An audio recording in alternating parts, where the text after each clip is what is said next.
Hello everyone and welcome to the Silicon Gurukul. हाल ही में चाइना में एक साइबर किडनैपिंग का इंसिडेंट हुआ जिसने पूरी दुनिया को चौंका कर रख दिया। Recently, a Chinese student who had been a victim of cyber kidnapping was discovered unharmed in rural Uttar। तो उनके माँ बाप ने ये बताया भी कि हमने पहले ही रैंसम भेज दिया था, जो फिरौती की रकम थी वो हमने दे दिया था। और जैसे ही वो फिरौती की रकम देते हैं तो उसके बाद उनका जो बच्चा था वो एक रूरल एरिया में मिल जाता है। तो साइबर किडनैपिंग क्या होता है? साइबर किडनैपिंग के अंडर क्या होता है कि कोई भी किडनैपर डायरेक्ट किसी के सामने नहीं आता है। सपोज किसी एक्स को कोई साइबर किडनैपिंग किया जाना है, तो सबसे पहले कुछ साइबर ऐसे फ्रॉड्स होंगे, जो भी होंगे, वो एक्स को कांटेक्ट करेंगे और उसे वीडियो कॉल्स के जरिए या फिर कुछ और तरीके से, कुछ वायलेंस के जरिए, वो सामने बिल्कुल नहीं आएंगे, चाहे उसके सामने वायलेंस हो जाए किसी भी तरह का, उसके आसपास बम ब्लास्ट हो जाए या कुछ भी हो जाए, आई एम जस्ट गेसिंग। तो किसी भी तरह से एक्स को कन्विंस कर देंगे कि यू आर अंडर थ्रेट, तुम थ्रेट में हो और तुम्हारा पूरा फैमिली मेरे थ्रेट में है, मैं किसी को भी ख़त्म कर सकता हूँ। इस तरह का ये जो ऑनलाइन फ्रॉडुलेंट्स हैं, ये इसको ऐसा विश्वास दिला देंगे और एक्स सच में ऐसा भरोसा भी कर लेगा, क्योंकि ऑनलाइन की दुनिया ही ऐसी होती है। तो जब ये एक्स इनके चंगुल में फंस चुका है तो ये विश्वास कर लेगा। फिर ये फ्रॉड्स कहेंगे कि तुम जाओ एक एकांत जगह में, एक लोनली जगह में जाओ तुम, और अपने आप को बंद करो या बांधो खुद को, और खुद को बांध कर उसका पिक्चर बनाओ, एक फोटोग्राफ बनाओ या फिर वीडियो बनाओ और हमें भेजो।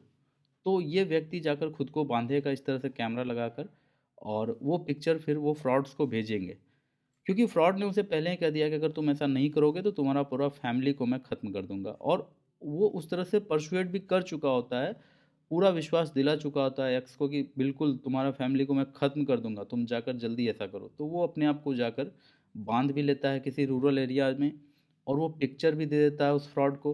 फिर वो फ्रॉड वो पिक्चर लेकर उसके पेरेंट्स को सीधे वो पिक्चर भेजता है, कॉल करता है, वीडियो कॉल करता है और वो पिक्चर दिखाता है। इवन कभी कभी लाइव वीडियो कॉल भी कर देता है, जहाँ पीछे वो उसका बेटा बंधा हुआ दिख रहा है और आगे से ये बात कर रहा है। तो ये सब एडिटिंग के जरिए वो फ्रॉड्स करते हैं। और फाइनली फ्रॉड वो फिरौती का पूरा रकम अपने अकाउंट में, जो ब्लैक मनी या फिर जो कहते हैं उसे उसे डार्क नेट, वो डार्क नेट के जरिए पूरा फिरौती का रकम वो फ्रॉड्स अपने अकाउंट में लेते हैं। और उसके बाद फिर उसके लोकेशन को रिवील कर देते हैं, फिर इसे अनहार्म छोड़ देते हैं, इन्हें कुछ नहीं करते हैं, इन्हें फिर छोड़ देते हैं। पुलिस किसी भी तरह से उन फ्रॉड्स का पता नहीं लगा सकती है। सो जैसे एक बार एक टीचर, बहुत ही रिनॉन टीचर हैं, राजेश मिश्रा सर, उन्होंने कह रहे थे कि एआई आ रहा है, तो एआई तो क्राइम भी एआई तरीके से करेगा ना। ठीक है। और हाल ही में मिशन इम्पॉसिबल एक मूवी आई थी, तो उसमें जो विलन था, कोई विलन था ही नहीं। जो उसमें एक्शन हीरो होता है वो पूरा मूवी एक एआई से लड़ रहा होता है।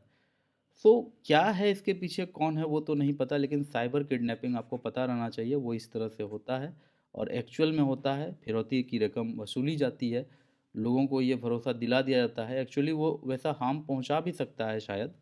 तो उसके बाद इस तरह का कुछ इंसिडेंट होता है। So finally send the photos taken by the victim to the family in order to extort the payment. तो इस तरह से ये एक टॉपिक हमारे सामने से गुजर रहा था, तो हमें ये कर लेना था, मैंने कर लिया। सो थैंक्स फॉर वॉचिंग, मिलते हैं अगले वीडियो में। तब तक के लिए कीप स्टडिंग, कीप ग्रोइंग।